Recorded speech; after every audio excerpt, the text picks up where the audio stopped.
For years, the sign on this building read Women's Medical Society, but after learning what was going on inside, it became known as a house of horrors. The abortion clinic owner and practitioner, Dr. Kermit Gosnell, is now serving 3 life sentences for killing babies that were born alive.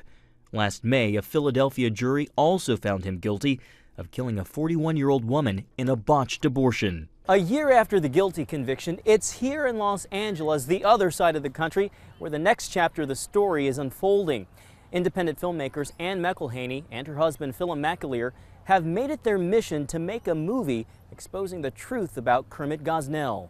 I think this is the biggest serial killer in American history, and Americans need to know what was done and how it happened and how he was allowed to go on killing for 40 years.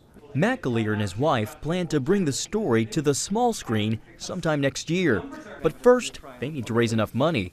They've launched a crowdfunding campaign on Indiegogo, a site that pulls individual donations to help get creative projects off the ground.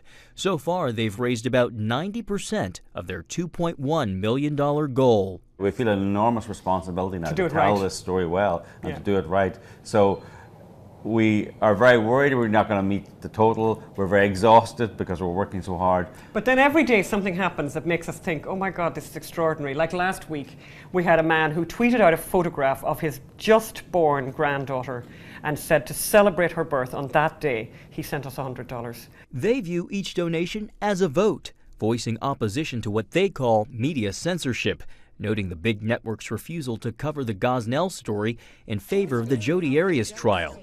The filmmakers say the censoring campaign continued when Kickstarter, their original choice for funding, asked them to make some changes. So Kickstarter were just continuing in that grand tradition of censoring this story, of making sure that the light, the antiseptic light of truth, would never ever penetrate this Philadelphia abortion clinic where these children were murdered, thousands of them. And to this day, they are unremembered.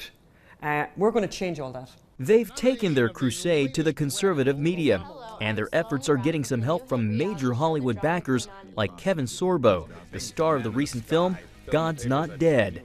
We'd like to ask you to help our friends Anne McElhaney and Philip McAleer to make a film about Kermit Gosnell. If the media won't do their job, then we can do it ourselves. They're celebrities, they're Hollywood people. As you know, Kevin has just had this very successful movie. And, you know, we just went and we asked them, and they didn't hesitate for a second, not for a millisecond. They said, we're in. No strangers to tackling controversy, they believe this film will have the power to change the abortion debate in America.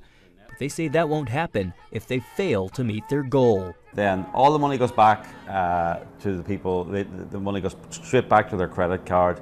But the film doesn't get made, and Kermit Gosnell's name then fades into obscurity.